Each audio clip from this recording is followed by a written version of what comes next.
¿Tú te imaginas que realmente todos esos fondos del Estado fuesen a escuelas, calles, agua en comunidades, a todos los lugares a donde tiene que ir? Viendo todas estas cosas, yo me di cuenta que no solo me interesaba mucho moverme a esta industria, sino que esta industria, aparte de las inversiones y aparte del lado financiero, podría mejorar y tiene el potencial de mejorar tantas cosas.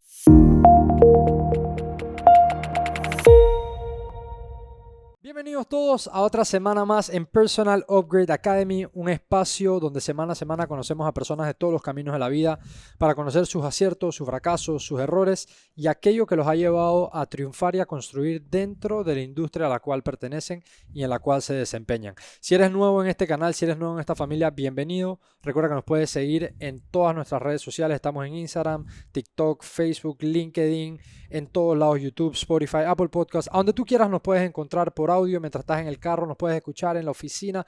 A donde tú quieras puedes conectar con la familia de Púa, una familia de mentes curiosas. Con eso dicho, y si por supuesto ya eres parte de la comunidad, gracias por acompañarnos una semana más. Con eso dicho, vamos a entrar en materia, episodio número 108. El episodio de hoy vamos a hablar de un tema que creo que, en mis palabras, lo voy a poner así, es un poco incomprendido. Todavía es un mundo relativamente nuevo, aunque ha venido sonando desde hace muchos años atrás, pero todavía es algo que no diría está masificado y que todavía está en desarrollo, pero justamente para eso vamos a tener a la persona, o tengo a la persona que está aquí, para que nos cuente un poco desde su punto de vista y luego de varios años trabajando en esta industria, nos aclare muchas cosas y nos cuente desde su perspectiva cómo se está moviendo esta industria y este mundo que se ha creado, este nuevo mundo que se está creando. Así que para eso, episodio número 108, amigo de hace muchísimos años. Bienvenido, José Fabre, hermano, ¿cómo estás? Muchísimas gracias, Juan David. Encantado de estar aquí. Gracias por tenerme, gracias por invitarme. Por supuesto, claro que sí, hermano. Bueno, primero, para las personas que están viendo esto y tienen, algunos seguramente conocen a José, hay otras personas que no. Quiero siempre comenzar y me gusta comenzar por dar las bases, ¿verdad? De con quién estoy hablando, dar un poco de contexto. José y yo nos conocemos hace muchos años, estuvimos en la misma escuela y hoy día, como dije, estás trabajando en una industria que es una industria nueva dentro de todo, es una industria que está comenzando a desarrollarse versus las otras industrias que tal vez son más tradicionales. Y para entender cómo llegaste a esa industria, vale la pena conocer un poco a la persona. Pienso yo que para trabajar en una industria como la que tú trabajas hoy día se necesita mucha curiosidad, ganas de aprender, eh, proactividad para siempre estar encima de las nuevas tendencias, de las nuevas cosas que están saliendo. ¿Eso es algo que tú crees que tenía el José desde pequeño o crees que fueron habilidades como estas que mencioné que se fueron desarrollando? No, definitivamente, curiosidad estaba ahí, o sea, curioso de más. Quizás más curioso de lo que tenía que ser. Pero sí, la verdad, siempre me considero una persona curiosa. Me considero también una persona que le encanta resolver problemas. O sea, veo los problemas como un acertijo, como un reto. Así que todo, o sea, siempre me gustaban las matemáticas, Mm. porque era una forma en la que yo podía probarme a mí mismo que resolvía el problema. No había, o sea, claramente ahí está la respuesta, problema resuelto, Como, di- challenge tachado. como dicen, la matemática es exacta, o sea, no había fallo, o lo hacías o no lo hacías, o resolvías o no Exactamente. resolvías. Y también sí, siempre me gustó, o sea, aprender cositas nuevas. Siempre que yo sentía que estaba aprendiendo algo que me podía servir para después, yo sentía que era poder. O sea, no necesariamente mostraba lo mismo quizás en las clases cuando estaba en la escuela. Quizás ahí uno se distrae un poco más o etcétera, pero con temas que realmente que a uno le interesan, o sea, curiosidad de sobra a mí.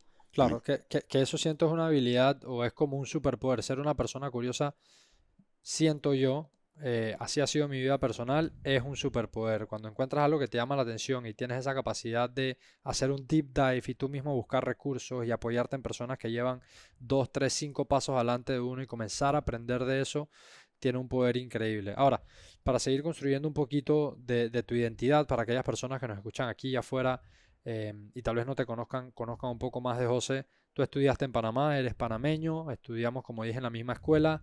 Cuando viene llegando ese momento de transición, esa primera gran transición que es hacia la universidad, ¿qué tenías en mente? Ya sé que te gustaban las matemáticas, que te iba bien, que lo veías como una forma de desafiarte a ti mismo y encontrar soluciones y probarte a ti mismo que podías superar desafíos, por lo menos a nivel intelectual en ese sentido. Cuéntame un poquito de José en ese momento de transición. ¿Qué pensaba? ¿Tenías muy claro lo que querías hacer? ¿Estabas todavía buscando opciones? No, no estaba para nada claro en lo que quería hacer. Creo que estaba, no tenía la madurez suficiente en ese momento. También a los 17, 18 años a veces uno está enfocado en otras cositas. Me considero que quizás en ese momento estaba enfocado en el aspecto social o también en cuál universidad me puedo encontrar más. Quizás yo sabía que yo quería estudiar business, pero hasta ahí. No tenía idea por qué o quizás qué rama, solamente quiero estudiar business y ir a una universidad donde que me vaya a servir para después, pero that was it. No tenía no tenía claridad en cuanto a qué quería hacer o en qué utilizar ese aprendizaje que quería obtener. Claro. Y nada, ahí fui o comencé la universidad en carrera de negocios. No me fue muy bien porque, como te dije, no estaba tan enfocado. Eché para atrás un momento y ahí ya como que cuando uno se ve en retrospectiva y piensa, ok, de aquí solo para arriba. Ok. Y ahí ya entonces volví a la U. Eso fue nada más un momentito que estuve fuera de la U. Volví a la U ya mucho más serio, mucho más comprometido. Conseguí una beca, me fui a Kentucky y Ujú. allá estudié economía y finanzas y fascinado. O sea, hiciste un cambio ahí entre business que personas que han pasado por aquí y bueno, ya después de 100 conversas, creo que business es como una opción en ese momento de transición joven y en ese momento de esa primera, diría yo, importante transición que uno tiene. Business es como esa opción que te permite o te da un poco de flexibilidad, porque sabes que business se puede aplicar para varias cosas en el futuro. Pues entonces tal vez si no tienes algo así 100% claro, business es esa opción. Entiendo que como tú bien lo dices, y a muchos nos ha pasado o a muchos le ha pasado que en esos años tal vez no tienes el enfoque o la claridad de por qué estás haciendo las cosas y simplemente como que you go through the motions, entonces no te importaba mucho la U, tal vez o no estabas enfocado, pero luego haces un salto de carrera a economía y finanzas, ahí entonces recibes una beca, te vas a Estados Unidos, terminas tu universidad en Estados Unidos. Sí, Ok, en economía y finanzas. bueno, Y, en teoría, porque la terminé fue lo terminé justo cuando empezó la pandemia, así que, o sea, la ok, terminé en teoría remota, pero en sí en remoto. Estados Unidos, o sea, Ok, Universidad de pero Estados tuviste Unidos. un periodo casi completo en la universidad que tuviste esa experiencia de vivir Sí, en el extranjero, que eso también, y se ha mencionado varias veces aquí, creo que también te da una serie de experiencias y habilidades increíbles para aquella persona que tenga la oportunidad de vivir solo en el extranjero, de separarse, digamos, de ese núcleo familiar. Trae una nueva serie de challenges y de desafíos, vivir solo, atenderse, saber cuidarse uno mismo, etcétera, hacer responsabilidades que antes tal vez uno no tenía porque vivías bajo el techo de tus padres, pero creo que te enseña muchísimo esa experiencia en la universidad. Te quería preguntar, economía y finanzas, cuando haces ese cambio de carrera, ¿verdad? Ya estaba o seguía por la línea de lo que te gustan los números, entiendes las finanzas. Ahí sí, cuando ya estás en esta carrera y como bien dijiste, te gustaba más o ya te sentías más enfocado o te llamaba más la atención, ¿cuál era el norte tuyo con ese estudio de economía y finanzas? O sea, ¿a dónde se veía en aquel momento, si tiraras para atrás el cassette, hacia dónde se veía yendo José con el tema de economía y finanzas? hacia banca de inversión. Banca de Banca de inversión. inversión y en realidad, o sea, a mí me fascina la economía y en ese momento también ya yo sabía que me fascinaba. Solo que me preguntaba, ok, ¿qué voy a hacer con esto? Me fascina la economía, pero yo voy a ser economista de profesión, entonces uno se pone a pensar, ¿no? Ok, Pero en realidad la economía te da una base fuertísima para entender cómo funcionan los mercados, para entender cómo funciona hasta la mentalidad de la gente, o sea, te enseña un poquito hasta de psicología, de cómo ujú, funcionan las masas, de ujú. cómo piensan y cómo reaccionan las masas. Entonces sí te da cierto edge o cierta ventaja sobre el resto a la hora de cuando algo sucede. Tú te puedes dar cuenta de cuáles están siendo las tendencias o hacia dónde o qué ha pasado anteriormente en el pasado. Casi en la economía se utiliza mucho también historia, o sea, historia de cuáles han sido los antecedentes y qué ha sucedido en estos antecedentes. Y utilizar, comparar, o sea, al final del día siempre hay variables que cambian, Claro. pero estos antecedentes te pueden contar muchísimo de la historia, o sea, te pueden dar una historia casi completa que te pueden ayudar a tomar decisiones mucho más o mucho mejor informadas. Claro, ese pasado de buena forma o de mala forma muchas cosas se repiten en las situaciones que luego van sucediendo en el tiempo. Pues hay mucho de lo de aquí atrás que es aplicable o que es similar o que se asemeja a las cosas que están sucediendo. Entonces veo claramente lo que mencionas de que se entrelazan el tema de finanzas, economía, cuando ves macroeconomía o microeconomía, dependiendo de las diferentes formas en las cuales lo puedes ver. Hay algo de historia también ahí que, como tú dices, puede sacar puntos importantes. Ahora, me gustó eso que dijiste de que tal vez, si bien es cierto, estudiaste economía y finanzas, no te veías necesariamente como un economista, pues siendo un economista hacia adelante, pero es una serie de habilidades importantes que uno adquiere en una carrera como esa. Entiendo ya por lo que me comentas que sí te gustaban los números, sí te gusta la finanza, sí te gusta la economía, pero no te veías siendo economista per se, digamos. Ahora, cuando te llega ese pensamiento a la cabeza de que tal vez no sé si economista como carrera es lo que me llame la atención, ¿hacia dónde más o cuál fue el próximo pensamiento? O sea, ¿a dónde más creías tú que podía aplicarse esto? Ahí es donde entró entonces el minor en finanzas. Porque, ok, me Ok, encanta la economía, me fascina, me ayuda a entender muchísimas cosas, pero entonces, ¿qué voy a hacer con esto? ¿O cómo lo puedo poner en práctica? Entonces ya como conversamos, pensé, no creo que la forma vaya a ser siendo economista de profesión, sino ok, utilizando esta base quizás para poder tomar decisiones mejor informadas, acompañado de los conocimientos que puedo adquirir con un minor o con una carrera en finanzas. Entonces ya podría tener todos los conocimientos necesarios para desempeñar en finanzas, también teniendo eh, ese background o ese conocimiento sobre economía que me puede dar ese hecho, esa ventaja que habíamos comentado anteriormente. Entonces creo que es simplemente como son complementos. Creo que no son necesariamente ramas que compiten o distintas, sino que complementan sumamente bien. ok. Ahora, entonces, cuando acabas la universidad, durante esa época tuya, que sales de la escuela y estás primero con la experiencia de haber hecho esa primera carrera o ese primer intento en la carrera, ¿no te sentiste que conectó contigo business o tal vez no era el momento y no estabas 100% enfocado, digamos, y no se dio? Y luego saltas a economía con ese minor en finanzas. Durante este lapso de tiempo, ¿estabas exclusivamente dedicado a los estudios o también tuviste experiencias laborales y buscaste formas de complementar esos ambos lados, ¿no? Lo académico con lo profesional. Ya a mí me llamaba muchísimo la atención los mercados, los diferentes mercados, Ok, fuese de acciones, fuese de mercados emergentes como los que vemos ahorita, como de los que vamos a hablar, como ok, criptomonedas, también hasta Forex, o sea, de todo. ok, Y sí me interesó, o desde que yo estaba en la universidad con algunos compañeros, teníamos una comunidad donde educábamos a la gente más que nada sobre estos mercados emergentes. ok, Yo tenía muchos amigos que se dedicaban en su mayoría como a la parte de venta y compra de acciones o etcétera, pero a ok, mí me gustaba más la parte educativa. ok. Como que, o sea, aparte del lado de inversión, ¿para qué puede servir esta tecnología? ¿Qué puede revolucionar? ¿Qué puede cambiar? ¿Cómo está avanzando? ¿En qué Ujú. tenemos que, o sea, o qué tenemos que tener en mente? ¿Cuáles son las cosas nuevas, etcétera? Todo esto, y eso fue mi último año allá, si no me equivoco, pero igual todavía era, aunque estuviese para los ojos de muchos, quizás sumamente empapado, para mí todavía viéndolo desde ahora, o sea, sí, viéndolo desde hoy en día, me parece que estaba enfocado en partes sumamente superficiales de la industria, pues.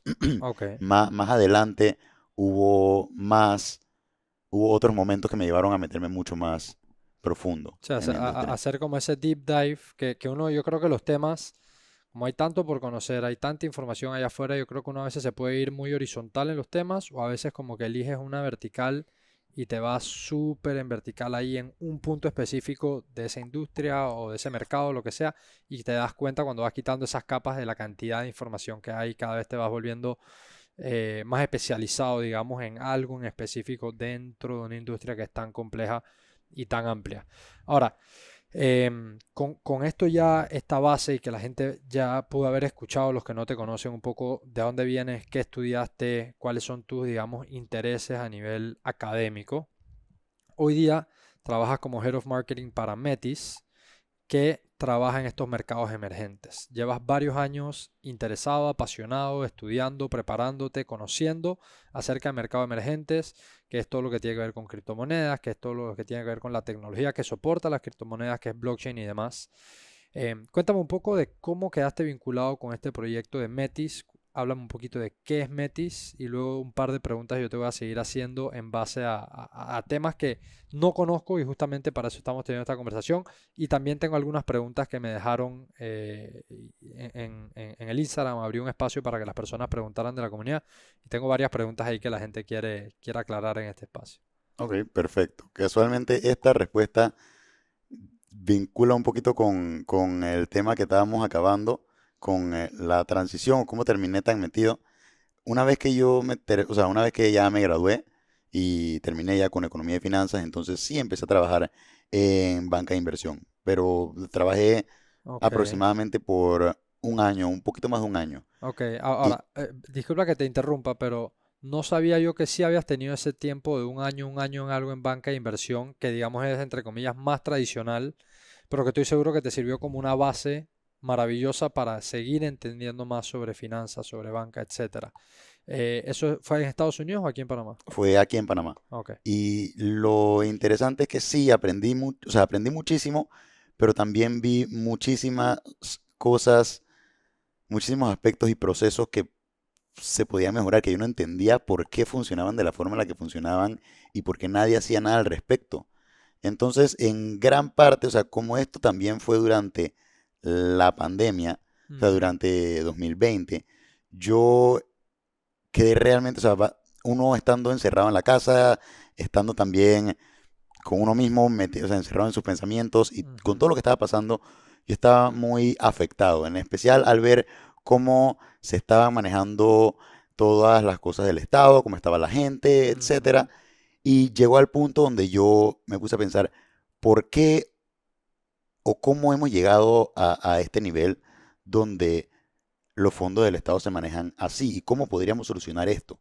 Entonces, Panamá siendo un país que tiene tantos ingresos y que pudiese ser tanto o ser de tan mayor nivel y no lo somos es por ese manejo. Entonces me parece que blockchain es una tecnología que pudiese traer tanta transparencia. Y no solo transparencia, sino funcionalidades a través de contratos inteligentes que no solo aclaren o nos muestren con 100% claridad de dónde vienen los fondos, hacia dónde van, qué se está haciendo con ellos, sino que estos contratos inteligentes no permitan que estos fondos se muevan a lugares donde no tienen que ir. Entonces yo me pongo a ujú, pensar, ¿tú te imaginas que realmente todos esos fondos del Estado fuesen a escuelas, calles, agua en comunidades, a todos los lugares a donde tiene que ir? ujú, Entonces, viendo, o sea, todo esto de la pandemia, estando en el banco y viendo como muchas cosas que se podían mejorar, cosas que yo quería empujar y no me dejaban empujar, viendo todas estas cosas, yo me di cuenta que no solo me interesaba mucho moverme a esta industria, sino que esta industria,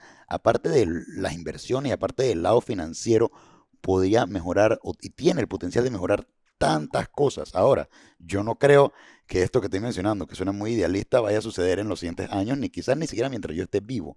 Pero ok. pensar, ok, este tipo de tecnología o industria puede realmente ayudar a dar ese siguiente paso y quizás yo pudiese dejar mi granito de arena ahí. Eso, o sea, eso es una de las cosas que me volvió loco y que también me hizo tomar ese salto. Entonces, ahí cuando empecé a aprender muchísimo sobre blockchain, sobre estas tecnologías, empecé, casi todo el mundo empieza en Bitcoin. Yo te conté que ya Correcto, me interesaba mucho ayudar a las personas como a comprender sobre esta industria, por eso había tenido la comunidad con mis amigos. correcto. Ya yo estaba más, o sea, más adelante de Bitcoin, más adelante entendí o aprendí sobre Ethereum también, y ya en este nivel yo me empecé a adentrar un poco sobre, ¿cómo decirte? Otras redes, o no otras redes, pero Ethereum, cuando fue creado con eh, dos funcionalidades o dos cualidades principales: descentralización y Claro. seguridad. Ok. Cuando se crea un blockchain, se dice que todos los blockchains deben tener tres cualidades esenciales: descentralización, seguridad y escalabilidad. Entonces, Ok. ¿qué pasa? Ethereum no, o en realidad cualquier blockchain, o sea, no hay un blockchain que pueda realmente resolver este trilema de blockchain, que es como se le llama. No hay ningún blockchain que pueda nacer con las tres. Entonces, ¿qué pasa? Ethereum escogió nacer con seguridad y descentralización, pero todavía no tenemos este nivel de escalabilidad o no hay o la red no es escalable para competir contra redes quizás como Visa, Mastercard, etcétera, que pueden procesar miles de transacciones por Ajá, segundo. por segundo, claro. Entonces, ahí es donde entran redes o plataformas como en las que yo estoy trabajando, que son Layer 2 de Ethereum o Layer 2, como una segunda capa Ok, de Ethereum. Estas plataformas ayudan a Ethereum a procesar muchas más transacciones. O sea, ayudan a escalar la red de forma que si Ethereum quiere poder llegar a ese nivel de adopción que buscamos o que la gente menciona a la hora de hablar de criptomonedas y de su futuro, tiene que poder servir a todos los usuarios que la quieran utilizar. Y si la red no es escalable y no puede procesar un gran nivel de transacciones, van a haber muchos usuarios frustrados. claro, o sea, necesita mayor capacidad de procesamiento, así como los procesadores Exactamente. de pago que como tú dijiste, Visa, Mastercard y estos están soportados por redes y han sido creados y desarrollados a través de los años que permiten cientos de millones de transacciones en un año que pasan por las diferentes procesamientos de procesadoras de pago. Exacto. La única diferencia sería que estas tienen, o sea, le falta una de esas tres cualidades que sería descentralización. Estas son Exactamente. centralizadas. Exactamente. Ahora, ahí hay un par de conceptos que mencionaste que me gustaría expandir más en ellos para irle dando claridad a las personas que nos están escuchando. Cuando tú hablas de descentralización y digamos una red centralizada, nuestra banca tradicional es una red centralizada, ¿no? Porque Sí, los grandes bancos son quienes controlan, digamos, el dinero o la mayoría de las transacciones y todo se reporta a un solo punto o todo regresa a un solo punto. exactamente. Cuéntame un poquito en tus palabras para que la gente entienda dónde está esa diferencia o dónde nace esa diferencia entre lo que tenemos actualmente en los mercados financieros que conocemos o la banca tradicional y cómo funciona el blockchain. Si te tocara describirlo en un lenguaje sencillo para que las personas puedan ir cogiendo un poco el concepto de cómo funciona esto, cómo lo podrías poner en tus palabras. Ok, es que hay dos puntos aquí. El primero sería que no me parecería que la comparación debiese ser finanzas tradicionales con blockchain per se, Ok, sino quizás finanzas tradicionales contra finanzas descentralizadas o finanzas on-chain. ok, El blockchain lo que es un diario descentralizado, es un decentralized o un ledger, donde todas estas transacciones son escritas. Podemos pensar en él como si fuese un cuaderno, donde todas las transacciones, cada input o cada cosita que sucede es apuntada con toda la metadata relevante en ok. este cuaderno y en tinta. Estas páginas del cuaderno no se pueden arrancar, no se pueden tachar, no se pueden nada. Cada apenas es escrito, está escrito por siempre. Es decir, nuevamente, palabras sencillas. José le paga a Juan David $20. Queda anotado en el cuaderno y eso no se va. Eso Y no queda se va. registrado que tú me pasaste a mí $20. $20, Ok, y después exactamente. Juan le pasa a Jimena $5. En el renglón de abajo queda registrado que Juan le pasó a Jimena y así. O sea, cada movimiento queda registrado en este cuaderno que no se puede borrar, que no se puede arrancar, que queda ahí para siempre, como tú dices, escrito en piedra. Ahora, aquí es donde viene la parte que creo que causa mucha confusión. La gente te diría, bueno, yo creo que en el banco, de alguna forma u otra, o en la banca tradicional que conocemos, las cosas también han de quedar registradas, pero la diferencia está a dónde quedan registradas, ¿no? Sí, sí, en gran parte sí. Queda en quién controla estos registros. ¿Quién Ajá. controla estos registros? Estos registros son manipulables, o sea, están en piedra o no puede, o son inmutables. Y la respuesta es sí son manipulables. El que vayan a ser manipulados o no, eso ya, o Es sea, otro no, tema, es otro tema completamente claro. distinto. Pero está el espacio para que puedan ser manipulados. Ok. Entonces, Y otra cosita, y no están a la vista del público generalmente no, en la banca tradicional. exactamente, suele ser completamente a la discreción de la banca y, o sea, no lo van a considerar información privada o información que no puede Claro. ser compartida. Ok. Entonces, en el blockchain también, lo interesante del blockchain es que esto, o sea, y el tema del que estamos hablando y que vamos a continuar es un uso exclusivo de, o sea, como para transacciones monetarias o finanzas, pero ahí no saca, o sea, en realidad ese cuaderno puede apuntar mucho más que movimientos de efectivo. Claro. Ese es el uso básico con el que me gustaría que sí continuáramos por motivos de simplificación. Claro, Pero y porque creo que a nivel general o a concepto, a pesar de que es un tema nuevo y creo que hay muchísima gente allá afuera que ni siquiera esa primera instancia de cómo nació y para qué se comenzó a utilizar en esas primeras instancias del blockchain lo ha entendido o lo ha escuchado siquiera, em, pero es como lo más, entre comillas, conocido, de que es una forma en donde se puede hacer intercambios de dinero. Yo puedo tener mi dinero guardado en un lugar que es como un wallet digital y que yo puedo intercambiar con la gente y que eso va a quedar registrado en algún lado. Entonces, la segunda pregunta ahí mismo era, a diferencia de esa forma tradicional que ya la explicamos, cuando tú dices que ese cuaderno existe acá, ¿a dónde existe ese cuaderno? ese cuaderno existe en miles de computadoras que han descargado un mismo software, un software donde toda esta información es inmutable, todos tienen una copia de este cuaderno desde su inicio. Ok, Entonces, ¿qué ok, pasa? No hay forma de alterar entradas que hayan ocurrido en este cuaderno anteriormente. ok. Todos tenemos información, o sea, hay, ¿cómo te digo? Hay simetría de información, todos tenemos la misma información. Y tú la tienes de tu lado, yo la tengo de mi lado y tenemos una copia idéntica. Exactamente, es una red de computadoras descentralizadas. O sea, yo no te conozco, tú no me conoces, no nada, pero todas estas computadoras tienen la misma copia de este cuaderno, por Ok, decirlo así. ok. Entonces, esa es esa diferencia principal entre cómo se almacena la información y cómo está disponible la información en su primer uso, digamos, que es intercambio de monedas o transacciones como que tú me pagas a mí, yo te pago a ti, etcétera, o por la banca tradicional o por esta nueva tecnología que es blockchain. Ahora, otra cosa, blockchain apareció en el mapa, yo sé que se ha vuelto mucho más popular en los últimos años, pero en teoría, blockchain apareció en el mapa hace cuánto tiempo. O sea, Hace muchísimo tiempo hay instancias de sistemas similares antes del 2000. O wow. sea, pero que sean considerados blockchain, porque muchas veces todos estos términos blockchain o que si layer 2 o etcétera, tienen, o sea, o solo son aplicados en base como,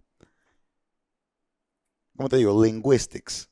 O Ujú. sea, si hay cierto detallito que no cumple o que no está como en la definición, no es considerado un blockchain o quizás no es considerado un layer 2, Ok. etcétera. Entonces, hay sistemas similares que nacieron mucho antes.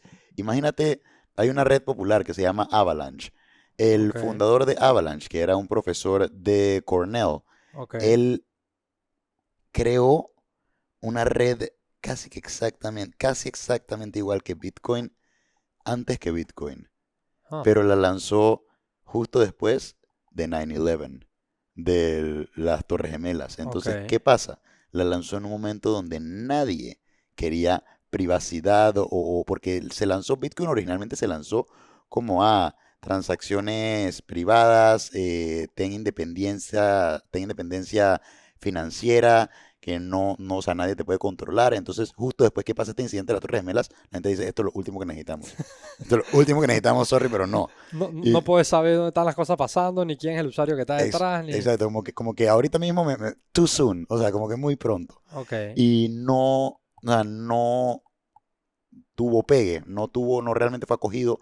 Y años después, entonces, si no me equivoco, en 2009, fue que entonces Bitcoin sacó, o Satoshi Nakamoto, que nadie sabe quién es o ujú. quiénes sean, puede ser un grupo, O una una persona, persona, exacto. lo que sea. Sacó este white paper de Bitcoin y realizó la primera transacción, si no me equivoco, se la mandó a Hal Finney, creo que es su nombre, el primer receptor de una transacción de Bitcoin. Entonces muchos también dicen que quizás él es Satoshi, porque, como que si él fue el primero en Hace la recibir, prueba y ajá, que... pero quién sabe, ¿no? Entonces, el Bitcoin fue básicamente una revolución, o sea, una queja contra los sistemas financieros tradicionales en donde nadie podía controlar tus finanzas. Tú tenías total control e independencia y todas estas finanzas también eran inmutables. Entonces, esto también se utiliza o lo ven en su mayoría como un método de store of value o de guardar valor por un largo tiempo, así como el oro. Mucha gente considera Bitcoin un oro digital. Entonces Bitcoin nació, Bitcoin tuvo un pegue grandísimo. Originalmente hay muchísimas historias, como no sé si escuchaste la historia de la pizza que fue pagada en Bitcoin. Ajá, Bueno, ajá. esta una pizza que fue pagada, si no me equivoco, como con 17.500 bitcoins hace muchísimos años. Y si no me equivoco, el repartidor vendió sus bitcoins, él quería cobrar su plata. Hoy en día fuese billonario, pero Así he escuchado un par de historias locas como el man que perdió como un USB y adentro tenía como, no sé, 2.000 o 200.000 bitcoins, no me acuerdo, y el man lo buscó por toda la vaina, no sé qué, él nunca lo encontró y tenía la fortuna ahí. Luego salió otra historia de un man que estaba como en su último intento del password para entrar a su wallet digital y si no como que se te bloquea de por vida y también tenía un chorro de bitcoins allá adentro. Entonces, es esa historia, ¿sabes qué? Esa yo la leí también y ahí yo sí, por motivos de aclaración al público, eso es un wallet que yo no utilizaría, porque al final del día, o sea, tú no quieres o sea, si se bloquea por siempre, no, o sea, ¿quién sale ganando? No, o sea, no, tú tampoco sales ganando. claro. Entonces, al final del día, ese wallet no me parece la mejor solución, pero sí, o sea, también vi la historia, también todo. El, el- quiero volver al punto que tú mencionaste sobre finanzas descentralizadas o sobre comparar. Bitcoin fue la primera criptomoneda o blockchain que cogió así apogeo, que la gente, wow, criptomonedas, pero en realidad Bitcoin, como decimos, es un método de salvaguardar valor. O sea, Ujú. o así es como lo ven, pero el primer blockchain como tal que se creó para correr contratos inteligentes, para llevar o sea, para tener aplicaciones que puedan funcionar como finanzas descentralizadas, fue Ethereum. Ethereum Ok. fue el primer blockchain que realmente fue hecho para correr estos contratos inteligentes y que puedan, estos contratos inteligentes son básicamente código que lleva a cabo funciones en base a si ciertas condiciones se cumplen o no. Ok. Si estas condiciones se cumplen, entonces el contrato inteligente se ejecuta. O si no, no. Y de diferentes formas. O sea, va mucho más a detalle, pero el punto es que esto habilita el uso y la implementación de lo que comentábamos, de finanzas descentralizadas, como casas de cambio descentralizadas, como en algunas plataformas de préstamos descentralizadas. Ok. Entonces, en estos sistemas, no solo todo es transparente, sino que no solo es el banco o la plataforma la que sale ganando, sino también como son descentralizadas, hay muchos usuarios, muchos proveedores de liquidez, que es como se le llama, que proveen liquidez a esta plataforma para que los usuarios puedan llevar a cabo cualquier servicio que esta plataforma ofrezca. Entonces todas estas plataformas tienen muchos o no muchos y tampoco costosos, pero sí cada transacción o cada acción lleva a cabo un pequeño fee. Y Ok. todos estos fees a veces son montos fijos, a veces son porcentajes, se van distribuyendo no solo a la plataforma, sino a todos los proveedores de liquidez.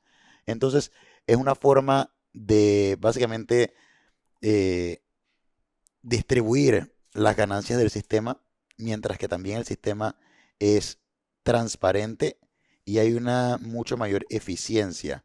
Porque también, o sea, no sé si se han puesto a ver, los bancos tienen un negocio redondo. Ellos, o sea, le pagan a los usuarios en las cuentas de ahorro, etcétera, que sí, que 0 a 1, si te están pagando 2 o 3, ¡wow! Y al final del día ellos ahorita mismo o sea, notas de tesorería de un mes en Estados Unidos se están haciendo casi 5%. Entonces, esto solo es un ejemplo también por los servicios que ellos nos ofrecen, que es 6% para arriba, préstamos personales a veces double digits, o sea, doble dígitos. O sea, es redondo el negocio. Entonces acá sí hay tasas más accesibles que pueden ser, o sea, pueden ser alternativas más viables para las personas que las quieran utilizar. Es muchas de las mismas soluciones, pero otros enfoques o otros approaches Ujú. que brindan otras oportunidades, como lo que hablamos de distribuir todas esas ganancias, de hacer las cosas transparentes, otras tasas de interés. Una duda que me queda cuando, ahora que contaste la historia de Avalanche, justo después de 9/11 y luego Bitcoin, el poder a una red de este tipo se lo da la misma cantidad de usuarios que están dentro de la red? O sea, como que a mayor cantidad de usuarios la red tiene más fuerza, más validación, no sé, como que eso afecta o es meramente un tema de quién tiene el mejor código y ya. O como que la cantidad de usuarios es parte de lo que le da poder a la misma red. La cantidad de usuarios definitivamente tiene mucho que ver porque es lo que indica hay demanda por la red.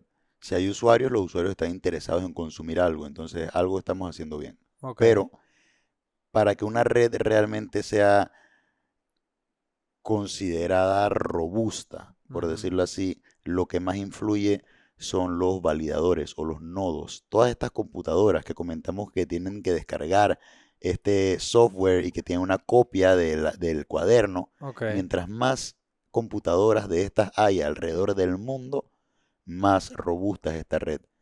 Tiene mayor seguridad, por así Tiene mayor llamarlo. seguridad, Ok. descentralización, que es lo que comentábamos. Ajá. Entonces, tratar de actuar de forma maliciosa en la red sería mucho más difícil y, como te digo, también, sí, o sea, sería mucho más difícil y Ethereum, por ejemplo, ahora ha ido mejorando y ha ido implementando nuevas funcionalidades. Ahora, Ethereum comenzó con el mismo sistema de Bitcoin que se llama Proof of Work.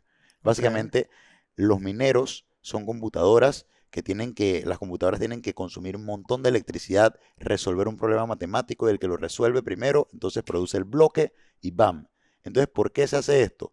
Para mostrar que, ¿cómo te digo? Que hay alguien validando la red también, poder de la computadora, o sea, este poder computacional también prohíbe que actores vayan a actuar de forma negativa por la cantidad de costos que tienen que, o sea, que llevar, o sea, que cubrir para posiblemente tener un chance de tener un resultado. ¿Me Ok. explico? Ok. Entonces, lleva a cabo mucho consumo de energía, costos de hardware, etcétera. Luego, Ethereum pasó a Proof of Stake. Proof of Stake es básicamente en lugar de poder computacional, ya es dinero on-chain. Tiene un sistema Ok. de teoría del juego que hace que haya un alto nivel de seguridad, pero no consume esa cantidad de poder computacional, de energía, etcétera. Ok. Mucho más eco-friendly, y si lo queremos ver de ese punto, entonces Ok. ha tenido gran, ha tenido muy buen recibimiento de parte de organizaciones y de parte ¿cómo te digo? De personas que solían estar en contra de blockchain por el consumo energético de Bitcoin. Exacto. Es que eso sí había escuchado de que estas máquinas mineras, por así llamarlo, la gente que hace mining, es una locura o sea, como que hay gente que se ha dedicado a eso y tiene varias computadoras y están mining y que las cuentas de luz son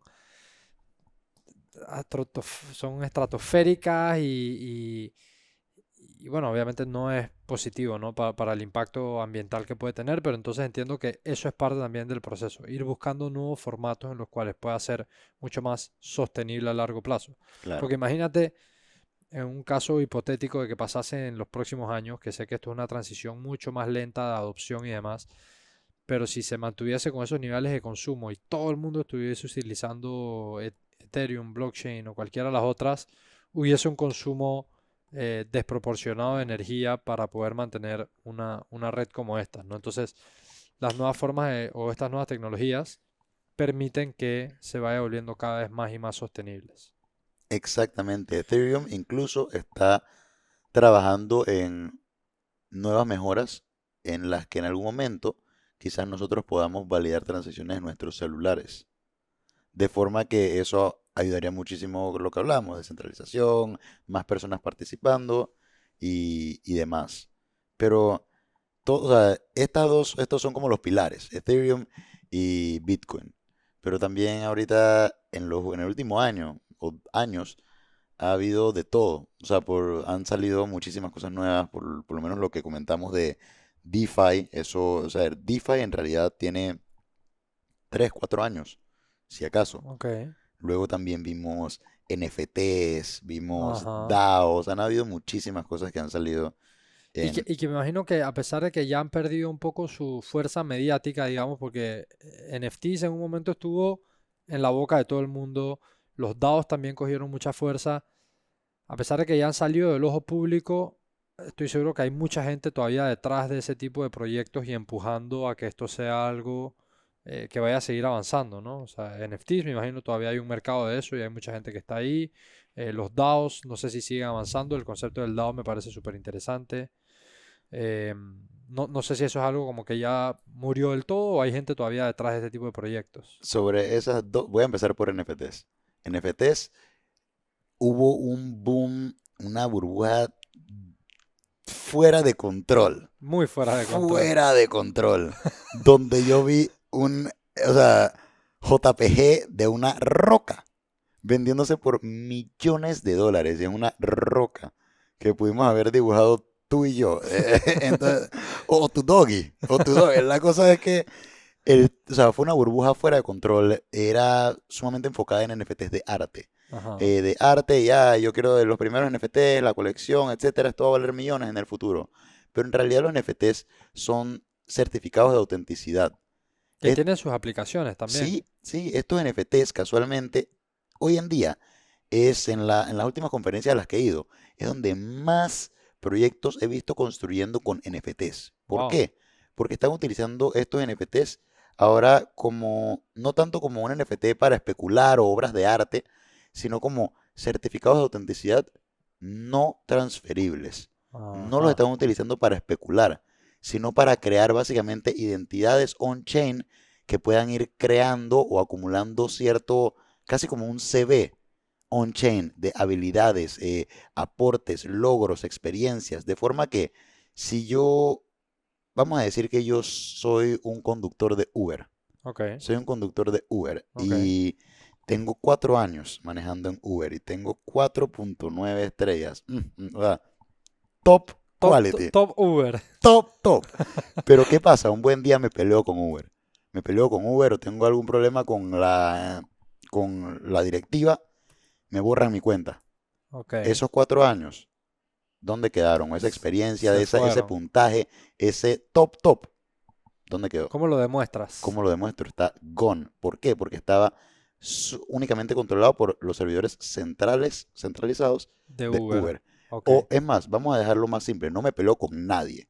Sigo siendo un 4.9 top, súper social que no se pelea con la directiva de Uber. Ok. Me quiero ir a Cabify. ¿Yo puedo Ajá. utilizar este 4.9 de Uber en Cabify? No. No. Pero ¿por qué no? Si al final del día o sea, es una reputación en la que yo he trabajado, en la que me he Claro. esforzado en obtener por todos estos años. Y voy a brindar el mismo servicio. Voy a Claro, manejarle a gente, llevarlos de un destino al otro. O sea, es el mismo cosa, otra plataforma. pero ¿qué pasa? Nuevamente, esta información o esta reputación no es mía, es de Uber, es de sus servidores centrales. Entonces, estos NFTs Ok. o estos certificados de autenticidad on-chain pueden permitir que esta información, esta reputación, sea de cada usuario. De forma que, hey, ¿sabes qué? Yo ya no quiero manejar más en Uber, me quiero ir a Cabify. Adivina qué, acaba de llegar el top driver a Cabify con sus 4.9 estrellas. De forma Mm, que también si yo me quiero ir de cualquier empresa a otra, muchas veces pasa que empleados quizás no pueden o no obtienen una carta de recomendación tan buena o no, o sea, simplemente porque por emociones o problemas personales, etcétera. Acá todos esos logros, todas contribuciones, etcétera, están grabados on-chain. Lo que hablamos de que no es alterable, es inmutable, que nadie lo puede alterar, etcétera, ujú. ahí está. Entonces toda esta información es tuya, tú la puedes llevar a donde sea. También en cripto, en cripto hablamos de que hay plataformas para préstamos para obtener préstamos de forma Ok. descentralizada. Pero Sí. ¿qué pasa? Estos préstamos casi siempre tienen que ser sobrecolateralizados. De Ujú. forma que si yo quiero sacar, vamos a usar números redondos para, por ejemplo, si yo quiero sacar $100, usualmente tengo que poner $150. Entonces mucha gente dirá, wait, o espera, entonces, ¿cuál es el punto? O sea, si yo necesito es liquidez. O sea, como que ¿para qué voy a poner más liquidez de la que voy a obtener? Pero en cripto muchas veces, o sea, estos activos, estas criptomonedas, no las puedes utilizar para obtener préstamos afuera o para obtener este tipo de cosas. Entonces, Claro. al, estas plataformas te dan la opción de utilizar estas monedas o como colateral, pero cobrándote, o sea, o pidiéndote más. Entonces, se pide sobrecolateralización por volatilidad de activos y falta de credenciales. Entonces, si Ajá. nosotros empezamos a solucionar o tachamos esa falta de credenciales y nos enfocamos en lugar de préstamos con, que si monedas super volátiles, préstamos con dólares cripto como USDC, USDT, monedas que no se mueven, Ok. ya básicamente no hay riesgo de volatilidad y no hay riesgo de credenciales tampoco. Porque conoces al perfil ya. Entonces podríamos realmente empezar a ofrecer una alternativa competitiva, o sea, viable y competitiva contra sistemas tradicionales a estas Ujú, personas. ujú. Entonces, estos son simplemente algunas de las cositas que se pueden hacer con estos NFTs, pero es para darte una idea de cómo de verdad pueden disrupt industrias que la gente no se les ha ni cruzado por la mente. Sí, mira que ahora que hablas de los NFTs y te lo preguntaba porque obviamente tuvo un boom en su momento con todo el tema especulativo del arte y de los monos y de toda la vaina, y que si yo los tenía y que no los vendas ya porque ahorita valen $5.000.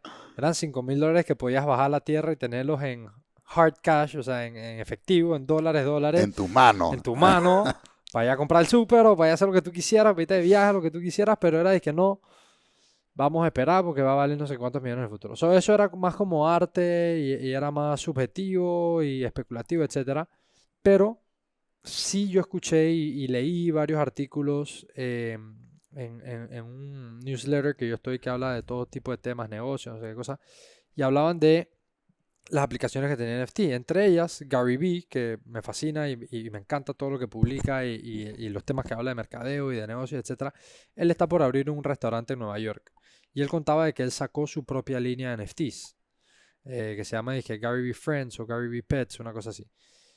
Em, y en realidad los NFTs no se vendían dizque, tan caros, o sea, no eran los monos estos que valían cientos de miles de dólares, pero valían un par de miles de dólares. Y él decía, yo esto lo estoy utilizando como una colección privada, que solamente va a existir una X cantidad, pero realmente donde está el valor de esto es que si tú demuestras que tú eres el owner de ese pet, cuando yo abra mi restaurante en Nueva York, tú vas a tener derecho a ir en la apertura o sea, así tipo gente puro top, pura gente top y lo que sea que tengan eso pueden llegar y cada vez que vayas al restaurante y muestres eso tienes que un 10% de descuento o un 15, no me acuerdo cuánto era, o sea, como que tenía una funcionalidad el tener un certificado que dijera yo soy el dueño de esta iguana dibujada por Gary Vee o lo que sea.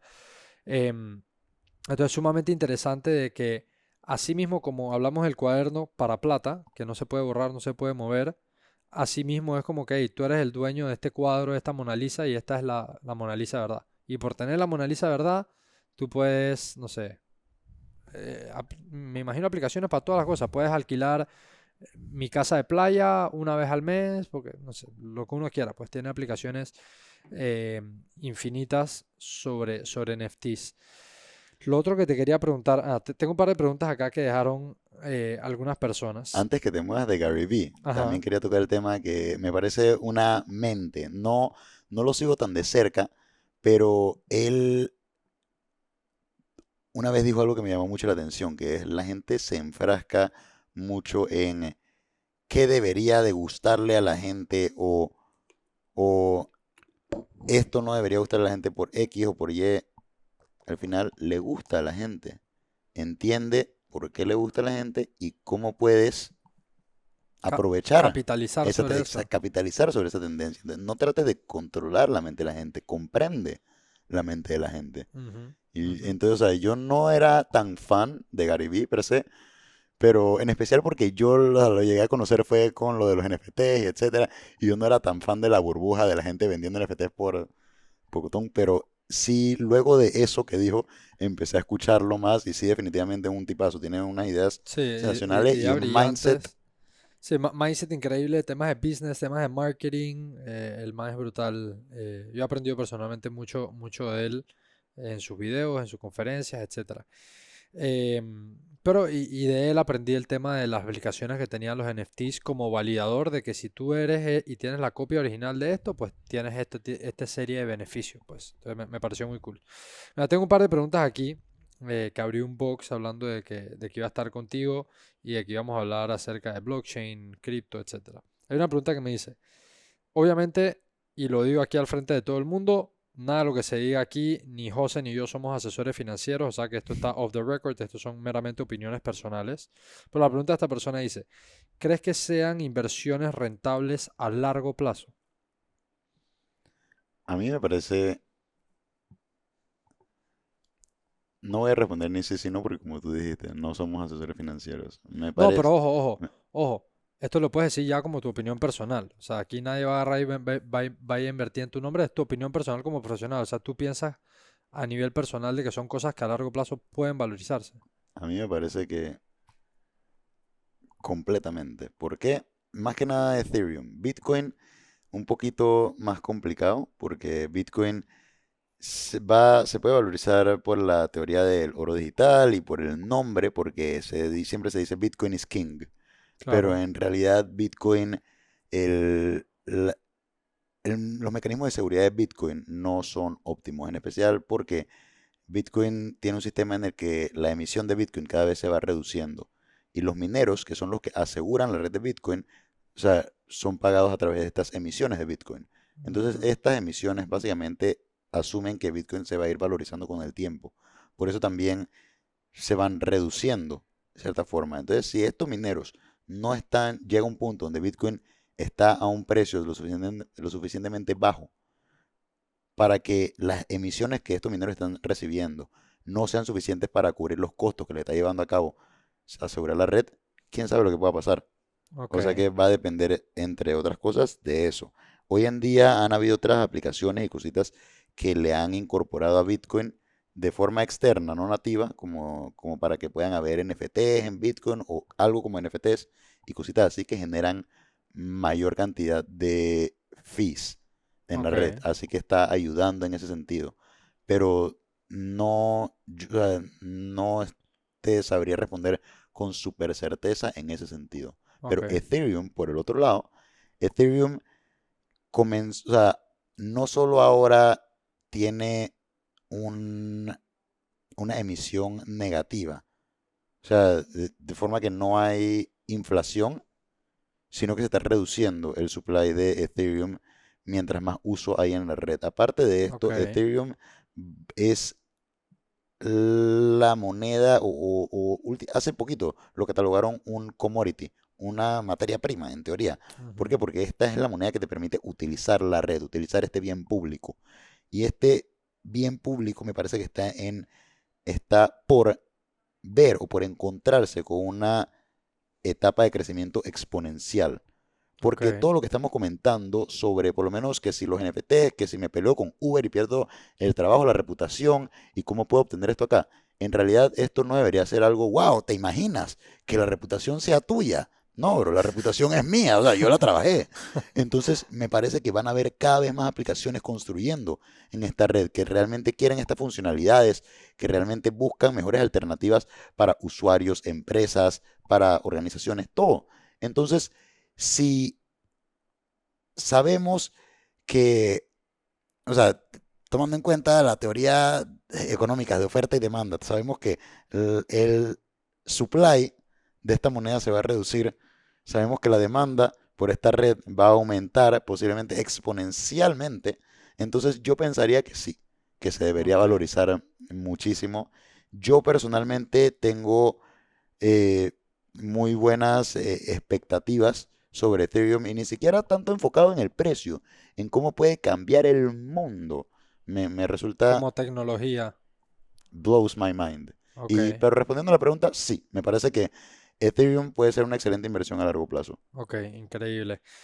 Hay otra persona aquí que dijo, esto está interesante, yo no sé, y esto más que una pregunta, quiero escuchar si has escuchado casos como estos, obviamente que estás más cercano al tema. Dice, Banco General me clausuró la cuenta por hacer transacciones con cripto.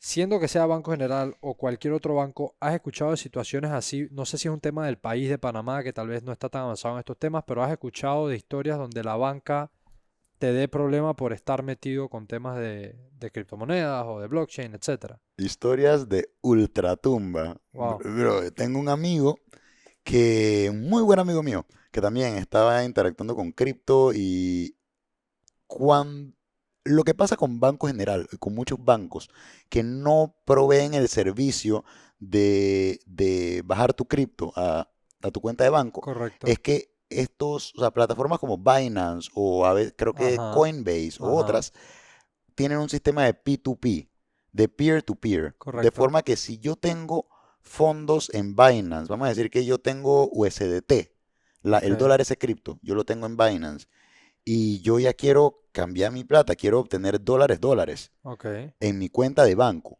ok, Yo entonces me meto a Binance y digo, hey, yo quiero vender, o me meto a la plataforma y pongo los datos de que quiero vender mi USDT ok, por dólares. ok. Ah, como Y hacer ese ajá, exchange. entonces, ¿qué plataforma o dónde quiero recibir esos dólares? Entonces, ahí te da una lista de bancos enorme y Ya, tú pones Panamá, te sale la lista de bancos de Panamá, sale Banco General, Banesco, Multibank, etcétera, y yo escojo Banco General. Entonces, ok, ¿qué pasa? Él me conecta con alguien que también puso que ellos tienen cuenta en Banco General y ya, están buscando comprar USDT, pero ajá, ellos me están comprando mis USDT en Binance. correcto, Aparte, una transacción aparte es o sea, ¿cómo te digo? Yo les estoy pasando mis USDT en Binance. correcto. Entonces, aparte, ellos me están pasando en otra transacción su plata a mí en Banco General. Ajá. O sea, tú estás Pero, vendiendo allá, pero estás recibiendo acá. entonces, En dos plataformas o mundos distintos. distintos donde ni una tiene nada que, o sea, ni una puede entrometerse con la otra. Exacto. Entonces, Binance, por eso siempre te dice, asegúrate que la persona te pasó los fondos antes de soltar las criptomonedas, etcétera. Asegúrate, Ya. Esta persona se aseguró si les habían soltado los fondos, le dio las criptomonedas, todo bien. Y un par de días después lo llaman de Banco General. Esta persona, muy que raro, que va a Banco General y entra a un cuarto. Ahí en Banco General, un cuartito en Banco General. Ya ahí la historia, Ya, yo ya como la que cosa esto está, está, la la cosa cosa está está rara. complicada. Y el pana, sí, que me sientan y me empiezan a acusar de ladrón, que yo había robado y que tenía que devolver la plata porque aparentemente la persona que le pasó los fondos en Banco General dijo, no, ¿sabes qué? Ese no era yo. O me estafaron A mí o una vaina así. me hackearon la cuenta y le pasaron la plata a este man. No puede ser. Y este man le preguntaron qué fue lo que pasó, En efecto, no, sí, yo recibí la plata de él. Bueno, esa plata no la envió él. Dije, no, pero entonces que él a mí o sea, yo le pasé mis criptomonedas, que etcétera. Criptomonedas, ¿con qué se come eso? Olvídate. Entonces quedó mi amigo No, sin plata, no puede sin ser. criptomonedas. Así que la otra persona la jugó de película. Yo no sé si fue la otra persona, no hice muchas preguntas, pero ese es el tipo de inseguridad y de incertidumbre que hay cuando se utilizan plataformas que no te proveen esos servicios. Esto no es por promocionar a nadie, pero hay un banco que sí está proveyendo esos servicios, es Tower Bank. Tower Bank, O sea, se están actualizando, pues, o sea, se están claro, poniendo al día. es que el que se adapta es el que gana, el que no se adapta pierde. Y Tower Bank se dio cuenta de hacia dónde está yendo la tendencia y comenzaron a ofrecer cuentas crypto friendly. Actualmente es un programa piloto, pero ellos están facilitando la transición, o sea, el traslado de criptomonedas, de estos dólares cripto, no desde un exchange centralizado como Binance o lo que sea, desde tu wallet descentralizado, desde el blockchain. Tú lo mandas al wallet de Tower Bank y ellos te lo acreditan en tu cuenta de una vez. O sea, ellos son partícipes de esta transacción que se está haciendo y así tienes seguridad de que el banco está enterado. No te van a hacer esa llamada al cuartito Exactamente. del amigo. Eso creo que le da muchísima más seguridad a cualquier persona que esté en este mundo y vaya a hacer un tipo de transacción como que "Hey, ya yo notifiqué al banco, el banco está cool con esto, porque a ver, esa historia que tú contaste es una historia de terror, pues. O sea, tú imagínate que fueron $100, bueno, $100, pero ¿qué pasa si hubieran sido 10.000 o 20.000 o lo que sea? O sea, te ponen en una situación. Y también entiendo que al banco tener esa estructura más formal también ellos pueden cuestionarse como que, "Ey, ¿quién es esa persona y por qué te está mandando un Yapi de $5,000? No sé, o lo que sea, pues. ¿Quién es esa Claro, persona por y por qué te está supuesto. mandando por qué tres personas te han mandado transferencias de $2,000 cada uno? ¿Tú qué estás haciendo? ¿Sabes? O Exactamente. sea, puede haber esa serie de incongruencias entre lo que es tu perfil en la banca y que ellos conocen de ti de la nada porque ellos no saben que tú tienes inversiones en cripto o lo que sea, ¿no? Esa era una segunda, más que una pregunta, un comentario que nos dejaron aquí que me pareció muy curioso. Y bueno, hay varios otros que nos han pasado por acá, pero ya estamos sobre la hora. La verdad que siempre esa hora se pasa volando y tenía otros temas que quería cubrir, pero creo que hemos podido hacer un recorrido rápido por este mundo, que es un mundo nuevo. Toqué varios temas que son temas fundamentales que quería cubrir y a nivel general que la gente entendiera. Pero antes de cerrar, te voy a dejar con una pregunta hipotética que siempre hago al final de los episodios para cerrar. Y es la siguiente. Hoy día, José Fábrega, con quien estoy conversando aquí, has aprendido muchos temas, has tenido diferentes oportunidades laborales, has aprendido de cripto, has estado en banca, has estado en finanzas, tuviste dos intentos o dos momentos en donde estuviste estudiando carreras distintas. Y en cada una de estas etapas, en cada uno de estos momentos, hay momentos de incertidumbre, momentos en donde hay duda, momentos en donde uno no tiene mucha claridad de lo que está haciendo o hacia dónde va, o si estás cometiendo un error, o estás en un acierto, o cerca de estar en un acierto, ¿no?